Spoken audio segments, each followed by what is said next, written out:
کل اسرائیل نے بین الاقوامی فلاحی تنظیم ورلڈ سینٹرل کچن کے اہلکاروں کو قتل کیا ایک ڈرون سٹرائک میں. اب کچھ اور لوگوں کی بھی شناخت ہوئی ہے جو اس ڈرون سٹرائک میں قتل ہوئے تھے.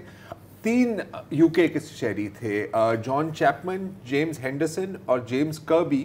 اور انٹرسٹنگ بات یہ ہے کہ ان تینوں کا تعلق یہ سابق یو کے فوجی پرسنل تھے, ملٹری پرسنل تھے. ایک کا تعلق اسپیشل ایئر اسکواڈرن سے تھا, ایک کا تھا SBS سے اسپیشل بورڈ اسکواڈرن, اور ایک سابق رائل مرین تھا. اور ایک اور جو انٹرسٹنگ بات ہے کہ جس ڈرون سے یہ حملہ کیا گیا اس کو کہتے ہیں ایلبیٹ 450 ہرمیز ڈرون, اور اس کے انجن انگلینڈ میں ہی بنتا ہے.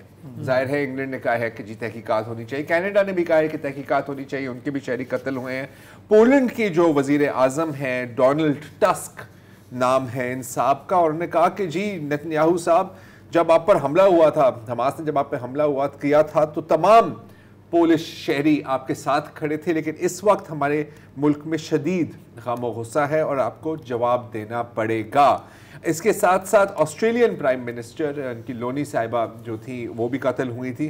انہوں نے کہا تھا this is completely unacceptable and I'm outraged. اور اب آتے ہیں ہم بائیڈن بھائی کے جانے. بائیڈن بھائی بھی آؤٹریجڈ ہیں, کہہ رہے ہیں کہ میرا دل ٹوٹ گیا ہے ایٹ دس لاس, اور اسرائیل نے کہا ہے کہ تحقیقات ہونی چاہیے. میں بھی کہتا ہوں کہ فوراً تحقیقات ہونی چاہیے اور آپ ہمیں دکھائیں اور اس کی فائنڈنگز کو آپ پبلک کریں. اور اس سے ہمیں یہ بھی ظاہر ہوتا ہے کہ اسرائیل نے بالکل ایڈ ورکرز کو تحفظ دینے کی کوشش نہیں کی, نہ ہی انہوں نے فلسطینی شہریوں کو کسی قسم کا تحفظ دیا. یا نو کڈنگ.